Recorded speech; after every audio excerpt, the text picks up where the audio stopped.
శ్రీమాత్రే నమః. శ్రీ గురుభ్యో నమః.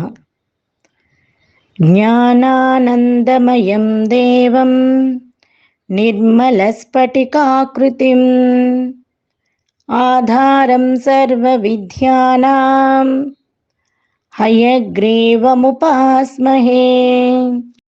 సౌందర్యలహరి 3వ శ్లోకం. అవిద్యానామంతస్తిమిరమిహిరద్వీపనగరీ జడానాం చైతన్యస్తబకమకరందశ్రుతిఝరీ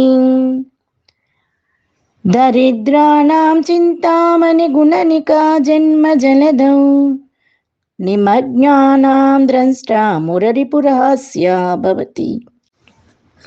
ఓ మాత, భవదీయ పాదధూళి అజ్ఞాన రూపాంధకారాల్లో పరిభ్రమించే వారికి భాస్కరుడు తేజరిల్లే నగరంగాను, మూర్ఖులకు జ్ఞానం అన్న పుష్పగుచ్ఛానికి మధుధారా ప్రవహంగాను, దరిద్రులకు చింతామణి సదృశంగాను, సంసార సాగరంలో మునిగిపోయిన వారికి వరాహమూర్తి అయిన శ్రీహరి ద్రంష్టగాను అవుతున్నది.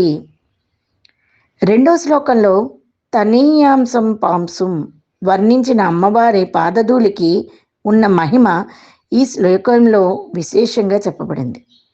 ఆ జగజ్జన్ని పాదధూళి లలితా సహస్రనామంలో ఉద్యద్భాను సహస్రాభ అనే నామం ఈ శ్లోకంలో తిమిరమిహిరద్వీపనగరీ అనే విశేషణానికి సమానార్థక ప్రతిపాదకం. అలాగే ఇందులో చింతామణి గుణనిక అనేది లలితానామాల్లో చింతామణి గృహాంతస్థను స్ఫురింపజేస్తుంది.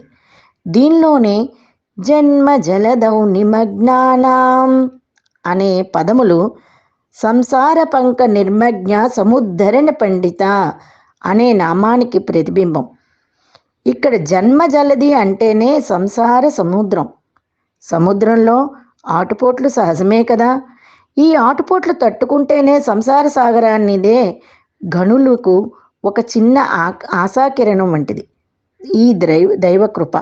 మరి పెద్ద అండ కావాలంటే అమ్మవారి పాద చరణ పరాగ రేణువులు అనగా అతి సూక్ష్మ కణాలు కానీ ఆ పరాగ లేశము ఎంతటి ఘనతరమైన శక్తి కలిగి ఉన్నది అంటే,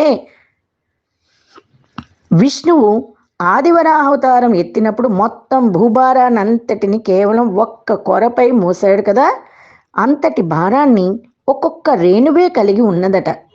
అనగా సామాన్యుని పాలిట సంసారం అనే పెనుభారం నిర్వహించడం పెనుభూతమై నిలిచి భయం గొల్పుతున్నప్పుడు అమ్మవారి చరణాలను ఆశ్రయిస్తే ఆ దైవి యొక్క పాదధూళిలో అంత చిన్న కణమైన మానవుని ఆ మహాసాగరం దాటించే సామర్థ్యాన్ని కలిగి ఉంటుందని భావం. ఈ శ్లోకం విద్యాప్రాప్తికై చాలా ఉపయోగపడుతుంది. విద్య కొంచెం వెనుకబడిన వారు ఈ శ్లోకాన్ని రోజు పారాయణంగా చేసుకున్న చక్కనైన విద్యని అభ్యసించగలుగుతారు.